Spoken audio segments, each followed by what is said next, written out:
ಸತ್ಯಲೋಕಕ್ಕೆ ಹೋಗಿದ್ದೆ. ಹೇಳ್ತಾ ಇದ್ದಾನೆ, ನಡೀತಾ ಉಂಟು ಶಾರದೆಯ ಗಾಯನ. ವೀಣೆಯನ್ನ ಮಾಡ್ತಾ ಇದ್ದಾಳೆ, ಹಾಡ್ತಾ ಇದ್ದಾಳೆ. ನಿಲ್ಲಿಸು ಅಂತ ಹೇಳಿದ. ಯಾಕೆ ಅಂತ ಗೊತ್ತಾಗ್ಲಿಲ್ಲ. ಇದು ಒಂದು ಸ್ವರವೇನೆ, ಸ್ವರ ಅಂದ್ರೆ ಕೇಳಬೇಕು, ಅದು ಸತ್ಯಭಾಮಿಯ ಅಂತ ಹೇಳುವುದೇನೆ. ಹೌದಾ? ಸಮಯ ಇಲ್ಲ ನನಗೆ. ಆಮೇಲೆ ಕೈಲಾಸಕ್ಕೆ ಹೋಗಿದ್ದೆ. ತಾಂಡವ ನಡೀತಾ ಇತ್ತು, ಜೊತೆಯಲ್ಲಿ ಪಾರ್ವತಿಯು ತಾಂಡವದಲ್ಲಿ ಇತ್ತು. ಆವಾಗ ಈಶ್ವರ ಹೇಳುವುದು, ಈ ತಾಂಡವವನ್ನು ನೋಡುವುದಕ್ಕಾಗುತ್ತದೇನೆ, ಒಂದು ನೃತ್ಯ ನೋಡ್ಬೇಕು ಅಂತಾದ್ರೆ ಅದು ಸತ್ಯಭಾಮಿ ಅಂತ ಹೇಳುವುದೇನೆ. ಹೌದಪ್ಪ. ಈಗ ಬೇಡ, ಬೇಕಿದ್ದು ಕೇಳ್ತೇನೆ. ನಿನ್ನಲ್ಲಿ ದಾಕ್ಷಿಣ್ಯ ಅಂತ ಇದನ್ನೆಲ್ಲ ಕೇಳಿದ್ನೋ ಎನ್ನುವ ನನಗೆ ಸಹಿಸಿಕೊಳ್ಳಿಕ್ಕೆ ಆಗಲಿಲ್ಲ. ಹಾಗಲ್ಲಪ್ಪ, ಕುತೂಹಲ, ನಿನ್ನನ್ನು ನೋಡ್ಬೇಕು, ನಿನ್ನಲ್ಲಿ ಮಾತಾಡಬೇಕು ಎನ್ನುವಂತಹ ಕುತೂಹಲ ನೋಡೋಡಿ ಬಂದೆ. ಆದ್ರೆ ನನಗೆ ಆಶ್ಚರ್ಯ ಬೇರೆ ಏನಲ್ಲ, ನೀನು ಒಬ್ಬಳೆ ಸತ್ಕಾರ ಮಾಡ್ತಾ ಇದ್ದೀಯ. ಯಾವಾಗಲೂ ನಾನು ಬಂದಾಗ ಜೊತೆಯಲ್ಲಿ ಅವ ಇರ್ತಿದ್ದ. ಅಂದ್ರೆ ನಿನ್ನ ಸೀರೆ ಸೆರಗನ್ನು ಹಿಡಿದುಕೊಂಡಿರುವಂತಹ ಆ ಕೃಷ್ಣ ಎಲ್ಲ ಅವ್ರಿಲ್ಲ ಅಂತ ಗೊತ್ತಾಗೋಯ್ತಾ? ಅಲ್ಲ, ಇಲ್ವಾ? ಇಲ್ವಾ ಅವ್ರಿಲ್ಲ ಅಂದ್ರೆ ಏನಾಯ್ತೆ? ಏನೂ ಆಗ್ಲಿಲ್ಲ, ಅವ್ರಿಗೇನೂ ಆಗ್ಲಿಲ್ಲ. ಇದ್ದಾರೆ, ಇಲ್ಲ. ಎಲ್ಲಿ ಹೋದ? ನಿನ್ನನ್ನು ಬಿಟ್ಟು ಎಲ್ಲಿಗೆ ಹೋಗ್ತಾನವ? ಏನ್ ಹೇಳುವುದಂತಲೇ ಗೊತ್ತಾಗೋದಿಲ್ಲ ಸ್ವಾಮಿ. ಹೇಳ್ಬಾರ್ದು. ಇಲ್ಲಪ್ಪ, ನಾನು ಹಾಕಿದ್ದವನೇ, ಯಾರಲ್ಲೂ ಹೇಳುವವನೇ ಅಲ್ಲ. ನೀವು ಒಬ್ಬೊಬ್ರಲ್ಲಿ ಹೇಳುವುದೇ ಇಲ್ಲ. ಒಬ್ಬೊಬ್ರಲ್ಲಿ ಹೇಳುವುದೇ. ಅವ್ರು ಬಹಳಷ್ಟು ಬಂದಿದ್ದನ್ನು ಹೇಳುವ. ಹಾಗಲ್ಲ, ಒಬ್ರಲ್ಲೂ ಹೇಳುವುದಿಲ್ಲ ಅಂತ. ಯಾರಲ್ಲೂ ಹೇಳುವುದಿಲ್ಲ ಸ್ವಾಮಿ. ಸತ್ಯ ಹೇಳ್ಬೇಕಾ? ನಾರಾದ್ರೆ ಅದನ್ನ ಹೇಳು. ನನ್ನ ಗಂಡ ಸರಿ ದೇವರೇ, ಇಷ್ಟು ದಿವಸ ಮೇಲೆ ಗೊತ್ತಾಯ್ತೇನೆ ನಿನಗೆ. ಪಾಪ ಕಷ್ಟವೇ, ನೀನು ಜೀವನ ಕಷ್ಟವೇ. ಏನಾಗುವುದಿಲ್ಲ ನೋಡುವವರಿಗೆ. ಸತ್ಯಭಾವಿಗೆ ಏನು ಕಡಿಮೆ ಉಂಟು? ಸುಖದ ಸುಪ್ಪತ್ತಿಗೆಯಲ್ಲಿದ್ದಾಳೆ, ಇವಳಿಗೆ ಯಾವುದಕ್ಕೂ ಕಡಿಮೆ ಇಲ್ಲ ಅಂತ ಹೇಳುವವರೇ ಹೆಚ್ಚು ಇದ್ದಾರೆ. ನನ್ನ ನೋವು ನನಗೆ ಮಾತ್ರ ಗೊತ್ತು. ಅಯ್ಯೋ, ನೀನು ಮಾತ್ರ ಗೊತ್ತು. ನಾರಾದ್ರೆ ಮೊನ್ನೆ ದಿನ ಏನಾಯ್ತು ಗೊತ್ತುಂಟೆ? ಏನಾಯ್ತ? ನನ್ನ ಗಂಡ ನನ್ನ ಮನೆಗೆ ಬರೆದ 3 ದಿನ ಆಯ್ತು. ಅಯ್ಯೋ, ತಪ್ಪು. ಎಷ್ಟು ದಿನ ಹೇಳಿ? 3 ದಿನ. ಅಯ್ಯೋ, ಸಿಟ್ಟು ಬರ್ತದೆ. ಕೃಷ್ಣ ಹೀಗೆ ಮಾಡಬಾರ್ದು, ಬೇಸರ ಆಗುತ್ತದೆ ಅಲ್ವಾ? 3 ದಿನ ಆದ್ಮೇಲೆ ಅಂತೂ ನನ್ನ ಗಂಡ ಕೃಷ್ಣ ಬಂದ್ರ. ಹೌದು. ಬಾಗಿಲು ತೆರೆದಿಯ ನೀನು? ಒಳಗೆ ಕರೆದುಕೊಂಡ್ಯಾ? ಮೊದಲಿಗೆ ನಾನು ಕರೆದುಕೊಳ್ಳಿಲ್ಲ, ಯಾಕೆ ನಮ್ಗೆ ಸಿಟ್ಟು ಬಂದಿತ್ತಲ್ಲ. ಸರಿ ಉಂಟು. ಆಮೇಲೆ ಬಿಟ್ಟೆ, ಒಳಗೆ ಬಿಟ್ಕೊಂಡೆ. ಒಳಗೆ ಕರೆದೆ. ಒಳಗೆ ಕರೆದದ್ದು ಮಾತ್ರ ಅಲ್ಲ, ನೇರವಾಗಿ ನನ್ನ ಹತ್ರವೇ ಬರ್ಲಿಕ್ಕೆ ಮುಂದಾಗ್ತಾರೆ. ಇದು ಸರಿ ಉಂಟು. ಯಾವ ಗಂಡ ಆದ್ರೆ ಹೆಂಡತಿ ಹತ್ರ ಹಾಗೆ ಬರ್ಬೋದಾ? ಬರುವುದು. ನಿನ್ನ ಗಂಡ ನಿನ್ನ ಹತ್ರ ಬರ್ಬೋದು. ಸರಿ, ಅದು ಸರಿ ಉಂಟು. ಸರಿ ಅಲ್ಲ, ಸರಿ ಅಲ್ಲ. ಆಗ ನಾನು ಅವ್ರಿಗೆ ಬೈದೆ. ಸರಿ ಆಯ್ತು. ಮನೆಯಿಂದ ಹೊರಗೆ ಹಾಕಿದೆ. ಹೋಗಬೇಕಿತ್ತು, ನೀನು ಹೊರ ಹಾಕಿದೆ. ಹೊರಗೆ ಹಾಕಿದೆ. ಯಾಕೆ ಗೊತ್ತಾ? ಅವರಿಗೆ ಬುದ್ಧಿ ಕಲಿಸಬೇಕು ಎನ್ನುವ ಕಾರಣಕ್ಕಾಗಿ ಬುದ್ಧಿ ಬರಬೇಕು. ನಾನು ಅಂದ್ಕೊಂಡದ್ದು, ಒಂದು ರಾತ್ರಿ ಅಂಗಳದಲ್ಲೇ ಅವರು ನಿದ್ದೆ ಮಾಡ್ಲಿಕ್ಕಾಗದೆ ಒದ್ದಾಡಿ ಕಳೆದ್ರು ಅಂತಾದ್ರೆ ಮಾರನೇ ದಿನ ಆಗುವಷ್ಟೊಳ್ಳೆ ಅವ್ರಿಗೆ ಬುದ್ಧಿ ಬರ್ತದೆ ಅಂತ. ಅವನಿಗೆ ನಿನ್ನ ಬಿಟ್ಟಿದ್ರು ಆಗುವುದಿಲ್ವೇ? ಎಲ್ಲೋ ಅಂಗಳದಲ್ಲಿ ಮೂಲೆ. ನಾನು ಹಾಗೆ ಅಂದುಕೊಂಡದ್ದು. ಆದ್ರೆ ಬೆಳಗ್ಗೆ ಎದ್ದು ನೋಡುವಾಗ ಅವ್ರು ಇಲ್ಲೇ ಇಲ್ಲ. ಇಲ್ವಾ? ಹುಡುಕಿಸಬೇಕಿತ್ತು.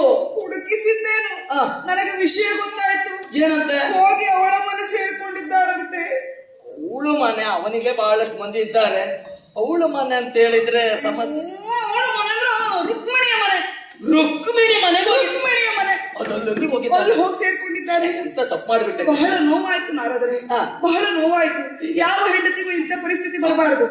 ಆದ್ರೆ ಒಂದು ಸಮಾಧಾನ ಏನು ಗೊತ್ತುಂಟ? ನನ್ನ ಗಂಡ ಇಲ್ಲದೆ ಹೋದ್ರೆ ಏನಂತೆ ನಾರದ್ರೆ, ನೀವು ಬಂದ್ರಲ್ಲ. ನಾರಾಯಣ. ನಿಮ್ಗೇನಾಯ್ತು? ಅಲ್ಲ, ಎಂತ ಹೇಳುವುದೇ? ನಿಮ್ಗೇನಾಯ್ತು ಈಗ? ನೀವು ಬಂದ್ರಲ್ಲ ಅಂತ ಹೇಳಿದ್ರೆ ಅರ್ಥ ಅದು. ಅಯ್ಯೋ, ನೀವು ತಪ್ಪು ತಿಳ್ಕೊಂಡ್ರ? ಅಲ್ಲ, ತಪ್ಪು ನೀ ಹೇಳಿದ್ಯಲ್ಲ. ಅಯ್ಯ, ಹಾಗಲ್ಲ. ಮತ್ತೆ ನನ್ನ ಗಂಡ ನನ್ನ ಮನೆಯಲ್ಲಿ ಇಲ್ಲದೆ ನನಗೆ ಸಮಸ್ಯೆ ಉಂಟಾಗಿದೆ.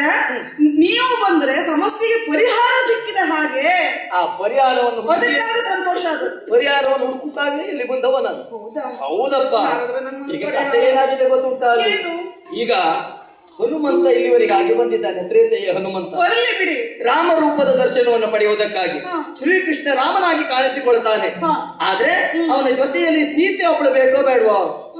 ಬೇಕು ಬೇಕು. ಯಾರ್ಯಾರು ಆ ಸೀತೆ ಆದ್ರೆ ಚಂದ ಕಾಣುವುದಕ್ಕೆ ಉಂಟೇನೆ? ಇಲ್ಲ. ಪಕ್ಕದಲ್ಲಿ ನೀನು ಸೀತೆ ಆಗಿದ್ರೆ ಮಾತ್ರ ಚಂದ. ನಾನಾ? ಹೌದು. ನಾನಾದ್ರೆ ತಿನ್ಲಿಕ್ಕೆ ಇರ್ಬೇಕು. ಅವಾಗ ಈಗ ಬೇಡವೇ ಗೋಡು ಪಿಡಿಯಲ್ಲಿ ಇದ್ದೇನೆ ನಾನು. ಆಯ್ತಾಯ್ತು. ಆಮೇಲೆ ಈಗ ಮುಂದೇನು? ಆದ್ರೆ ಅಲ್ಲಿ ಏನಾಗಿದೆ ಗೊತ್ತುಂಟ? ಕೃಷ್ಣ ಈಗಾಗಲೇ ರುಕ್ಮಿಣಿಯನ್ನ ಸೀತೆಯನ್ನಾಗಿಸುವುದಕ್ಕೆ ಹೊರಟಿದ್ದಾನೆ. ರುಕ್ಮಿಣಿಯನ್ನ? ಹೌದು. ಅಯ್ಯೋ ಅಯ್ಯೋ ಅಯ್ಯೋ. ನನಗೆ ಸಿಟ್ಟು ಬಂತು, ಕೇಳಿದೆ. ಅಷ್ಟು ಚಂದದವಳು ಸತ್ಯಭಾಮೆ ಇರುವಾಗ ಇವಳನ್ನು ಸೀತೆ ಮಾಡಿದ ಸೀತೆಯಾಗಿ ಕಾಣ್ತಾಳ ಅಂತ ಕೇಳಿದೆ. ಅದರಲ್ಲಿ ಸೌಂದರ್ಯದಲ್ಲಿ ನನ್ನನ್ನು ಮಿಗಿಲಾದವರು ಯಾರು ಇದ್ದಾರೆ? 8 ಮಣಿ. ಇವಾಗ 8 ಮಣಿ ಸಮಂತಕ ಮಣಿ. ಹೇಳಿದೆ ನಾನು, ನೀವೆಲ್ಲ ಹೇಳುದು ಬೇಡ, ನನಗೆ ಗೊತ್ತುಂಟು ಅಂತ ಹೇಳುವುದನ್ನೇ ನನಗೆ ನನಗೆ ತಿರುಗಿ ಮಾತಾಡುವುದಾ ಕೃಷ್ಣ? ಅದಕ್ಕಾಗಿ ಇಲ್ಲಿವರೆಗಾಗಿ ಬಂದಿದ್ದೇನೆ. ಆದಷ್ಟು ಬೇಗ ಯಾವುದಕ್ಕೂ ಸೀತೆಯನ್ನು ಒಪ್ಪಿಕೊಳ್ಳುವ ಯಾರು? ಹನುಮಂತ, ಹೌದಾ ಅಲ್ವಾ? ಹಾಗಾಗಿ ಸೀತೆ ವೇಷ ಮಾಡಬೇಕು. ಬಂದೆ. ಪಟ್ಟು ಸೀರೆ ಯಾರೇ? ಪಟ್ಟು ಸೀರೆ ಬರಲಿ. ಬಂಗಾರದಿಲ್ಲ. ಎಂತದೆ? ಪಟ್ಟು ಸೀರೆ ಬೇಕು, ಆಭರಣಗಳು ಬೇಕು. ಸುಮ್ಮನುಳಿದ್ದೇನೆ. ಏನು? ಅದು ಮನೆಯಲ್ಲಿದ್ದಾಗ, ಅರಮನೆಯಲ್ಲಿದ್ದಾಗ ಪಟ್ಟ ಸೀರೆ. ಹನುಮಂತ ನೋಡಿದ್ದೆಲ್ಲಿ? ಕಾಡಿನಲ್ಲಿ ಅಲ್ವಾ ಸೀತೆಯನ್ನು ನೋಡಿದ್ದು? ಹಾಗಾದ್ರೆ ಸೀತೆ ಆಗಬೇಕು ಅಂತಾದ್ರೆ ಬರೀ ಆಭರಣ ಅಲ್ಲ, ಬೇಕು ಬೇಕಾದದ್ದು.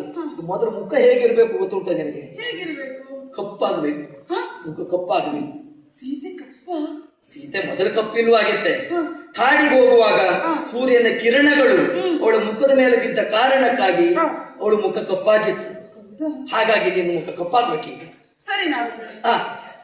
ಆಮೇಲೆ ತಿಲಕ ದೊಡ್ಡದಿರಬೇಕು. ಮತ್ತೆ ಕಾಡಿಗೆ ಹೋಗುವಂತ ಸಂದರ್ಭದಲ್ಲಿ ಇದ್ದ ಆಭರಣಗಳನ್ನೆಲ್ಲ ದೇಹದ ಮೇಲೆ ಹೇರಿಕೊಂಡು ಹೋದವಳು. ಅದಷ್ಟನ್ನು ಮಾಡಿಕೊಂಡು ಬಾ. ಆಮೇಲೆ ಮುಂದಿನ ದೇವಸ್ಥಾನ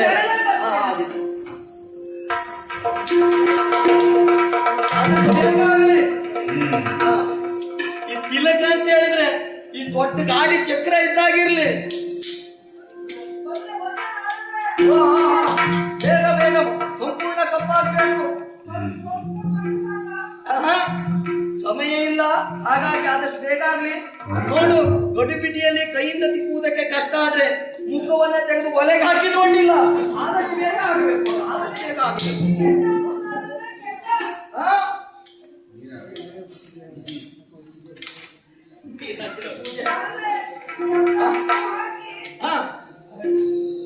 ತಿಲಕ ದೊಡ್ಡದಿರ್ಲಿ, ದೊಡ್ಡ ದೊಡ್ಡ ಆಭರಣ ಬೇಕು, ಸಣ್ಣ ಸಣ್ಣ ಆಭರಣ ಆಗ್ಲಿಕ್ಕಿಲ್ಲ. ಜನಕ ಮಹಾರಾಜನ ಮಗಳು ಅವಳು, ನಿನ್ನಲ್ಲೂ ಏನು ಕಡಿಮೆ ಇಲ್ಲ ಬಿಡು. ಹೌದೌದು, ಯಾವುದನ್ನು ಬಿಡ್ಬೇಡ, ತುಂಬಿ ಬಿಡ್ಬಾ ನೀವು. ಆಭರಣಗಳು ತುಂಬಿರ್ಬೇಕು. ಎಲ್ಲ ಬೇಕು, ಎಲ್ಲ ಬೇಕು. ಹಳೆ ಹಳೆ ಆಭರಣ ಏನು ಹೊರಗೆ ಬರಲಿ. ಬೇಗ ಸಮಯ ಇಲ್ಲ, ಸಮಂತ ಬಂದ ಆಗಿದೆ. ಜೊತೆ ಮುಗಿತದ ಏನು ಕರ್ತೀವಿ? ಹಾ, ಬಾ ಬಾ ಬಾ ಬಾ ಬಾ, ಆಯ್ತಾ? ಬೋ ಬೋ ಬೋ.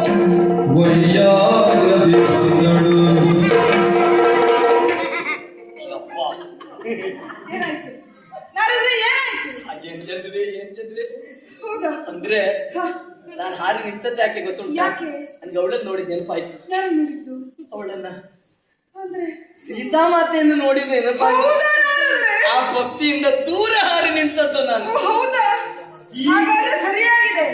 ವೇಷಭೂಷಣ ಎಲ್ಲ ಸರಿ ಉಂಟು. ಎಲ್ಲ ಸರಿ ಉಂಟು. ಹಾಗಾದ್ರೆ ಹೋಗುವ ಬನ್ನಿ. ಇಲ್ಲೋ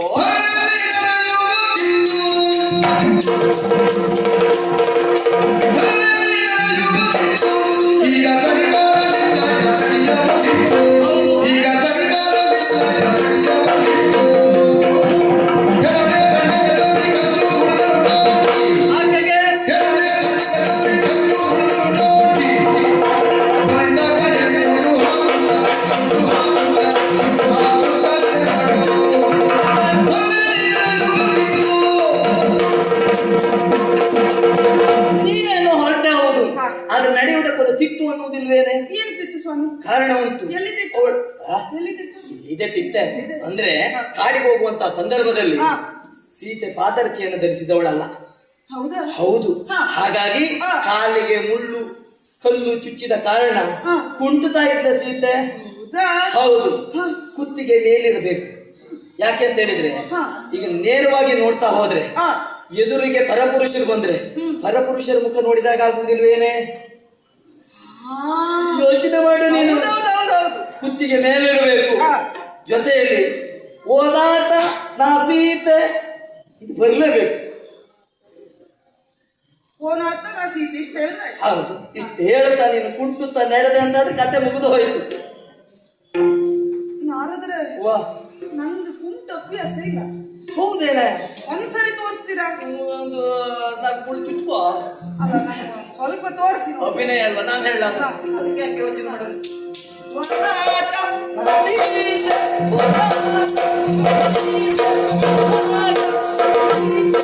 ಇಷ್ಟು ಮಾಡಿದ್ರೆ ಮಗುದಾಯ್ತು ಕತೆ. ಹೌದಾ? ಹೌದಾ? ಹೌದಾ? ನಾ ಪ್ರಯತ್ನ ಮಾಡ್ತೇನೆ. ಅಭ್ಯಂತರದ್ದು ಆಡ್ತಿದ್ದೇನೆ. ನಾಳಿದ್ರೆ ನನ್ಗೆ ಗೊತ್ತಾಗಲಿಲ್ಲ. ಆಗಲ್ಲ. ಇನ್ನೊಂದ್ಸಲಿ ಮಾಡ್ತೀನಿ ನೋಡ.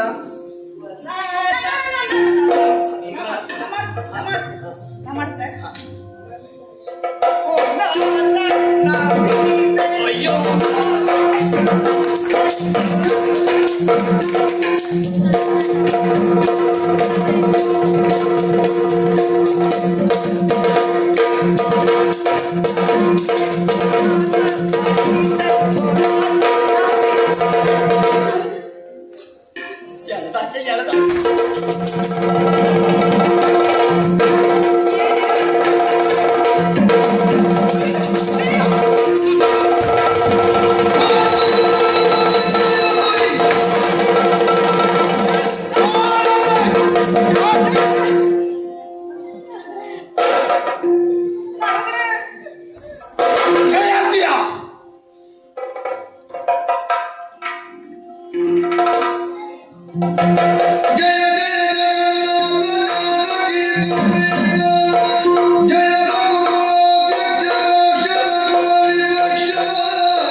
ಮಹಾಮಾರಿ, ನೀನು ಸೀತಾದೇವಿಯ? ಅವಳ ರೂಪಕ್ಕೆ ನೀ ಸೋತೆ. ಏಕ ಸೀತೆ.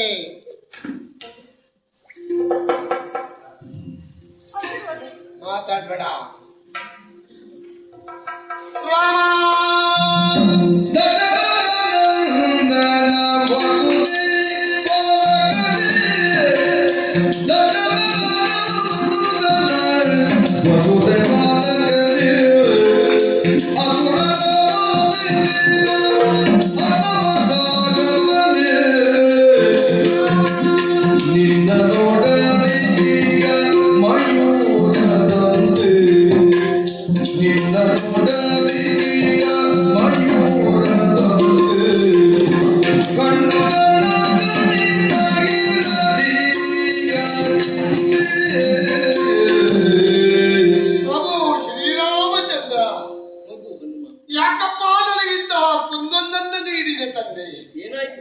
ದಿವ್ಯವಾಗಿರುವಂತಹ ನಿಮ್ಮ ರೂಪವನ್ನ ನೋಡುವುದಕ್ಕೆ ನನಗೆ ಎರಡೇ ಕಣ್ಣುಗಳನ್ನ ದಯಪಾಲಿಸಿ ಬಿಟ್ಟೆ. ಮತ್ತೆ ಎಷ್ಟು ಬೇಕು? ಮಯೂರನಂತೆ 1000 ಕಣ್ಣುಗಳಿದ್ರೆ ಆ ಎಲ್ಲ ಕಣ್ಣುಗಳಿಂದ ಪರಮ ಪಾವನವಾಗಿರುವಂತಹ ನಿಮ್ಮ ಪಾದವನ್ನು ಸ್ಪರ್ಶಿಸುವುದಕ್ಕೆ ಎರಡೇ ಬಾಹುಗಳನ್ನು ಯಾಕಿದ್ದೆ ಸ್ವಾಮಿ. ಕಾರ್ತವೀರ್ಯನ ಹಾಗೆ 1000 ಬಾಹುಗಳಿದ್ರೆ ಆ ಎಲ್ಲ ಬಾಹುಗಳಿಂದ ನಿಮ್ಮನ್ನು ಅಪ್ಪಿಕೊಳ್ತಾ ಇದ್ದೆ. ನಿಮ್ಮ ನಾಮವನ್ನು ಉಚ್ಚರಿಸುವುದಕ್ಕೆ ನನಗೆ ಒಂದೇ ನಾಲಿಗೆಯ ನಿತ್ಯೆಯಲ್ಲ ಪರಮಾತ್ಮ. ಪನ್ನಗರ ಹಾಗೆ 1000 ನಾಲಿಗೆಗಳಿದ್ರೆ ಆ ಎಲ್ಲ ನಾಲಿಗೆಯಿಂದ ರಾಮ ರಾಮ ರಾಮ ಎಂದು ರಾಮಧ್ಯಾನದಲ್ಲಿ ಮಕ್ಕಳು ಹೇಳು ಸ್ವಾಮಿ. ಯಾಕಿಂತಹ ಕುಂದನ್ನು ನೀಡಿದೆ ನನಗೆ ಹೇಳು ಭಗವಂತ. ಸಂಖ್ಯೆಯಿಂದ ಯಾವತ್ತೂ ಯೋಗ್ಯತೆ ಎನ್ನುವುದು ನಿರ್ಧಾರ ಆಗುವುದಿಲ್ಲ. ಮತ್ತೆ ಮಯೂರಕ್ಕೆ 1000 ಕಣ್ಣುಗಳಿದ್ರೂ ಕೂಡ ನೀನು ರಾಮನನ್ನ ಕಂಡ ಹಾಗೆ ಆ ನವಿಲು ನನ್ನನ್ನು ನೋಡುವುದಕ್ಕೆ ಸಾಧ್ಯ ಇಲ್ಲ. ಆದಿಶೇಷನ ಹಾಗೆ 1000 ನಾಲಿಗೆಗಳಿದ್ರೆ ಅಂತ ಹೇಳಿದೆ. ಹನುಮ ರಾಮನನ್ನ ಕಂಡ ಹಾಗೆ ಆದಿಶೇಷನಲ್ಲಿಯೂ ನೋಡುವುದಕ್ಕೆ ಸಾಧ್ಯ ಇಲ್ಲ. ಕಾರ್ತವೀರ್ಯನ ಹಾಗೆ 1000 ಭುಜಗಳಿದ್ರೆ ಅಂತ ಹೇಳಿದೆ. ಆದರೆ ಹನುಮ ರಾಮನನ್ನು ಸ್ಪರ್ಶಿಸುವ ಹಾಗೆ ಕಾರ್ತವೀರ್ಯದಲ್ಲಿಯೂ ರಾಮನನ್ನು ಸ್ಪರ್ಶಿಸುವುದಕ್ಕಾಗುವುದಿಲ್ಲ. ಹಾಗಾಗಿ ನಿನಗೆ ಸರಿಸಮನಾದವ ಮತ್ತೊಬ್ಬ ಇಲ್ಲವೇ ಇಲ್ಲ. ಹಾಗಾಗಿ ಮೊದಲೇ ಕೊಟ್ಟಂತಹ ಮಾತು, ಯಾವುದೇ ಅವತಾರವಾಗಲಿ ನಿನಗೆ ರಾಮನಾಗಿ ಕಾಣಿಸಿಕೊಳ್ತೇನೆ. ಆ ಪ್ರಕಾರವಾಗಿ ರಾಮನಾಗಿಯೇ ನಿನ್ನೆದುರು ನಿಂತಿದ್ದೇನೆ. ಏನು ಬೇಕು ಮಗನೇ? ಏನನ್ನು ಕೇಳಲಿ ಪರಮಾತ್ಮ. ಅಹೋರಾತ್ರಿ ನಿಮ್ಮನ್ನ ಕಾಣಬೇಕೆಂದು ಬಯಸಿರುವವನು ನಾನು. ನನಗೆ ಏಕಕಾಲದಲ್ಲಿ ಸೀತಾರಾಮನ ದರ್ಶನವಾದ ಮೇಲೆ ಮತ್ತೊಂದು ಆಸೆ. ಹಾಗಂತ ಕೇಳದೇ ಹೋದರೆ ಉದ್ದಟನಾಗ್ತೇನೆ ಪರಮಾತ್ಮ. ಒಂದು ಮಾತನ್ನು ಕೇಳಲೇ ಕೇಳು. ಇದು ತ್ರೇತೆಯಲ್ಲ ಎನ್ನುವ ವಿಷಯವನ್ನು ನಾನು ಅರಿತವನು. ಹಾಗಾದರೆ ಈ ಯುಗ ದ್ವಾಪರ ಯುಗ. ಇಲ್ಲಿ ನಿನ್ನ ಅವತಾರ ಕೃಷ್ಣಾವತಾರ. ಶ್ರೀಕೃಷ್ಣ ಸ್ವಾಮಿಯನ್ನ ಕಾಂಬ ಬಯಕೆ.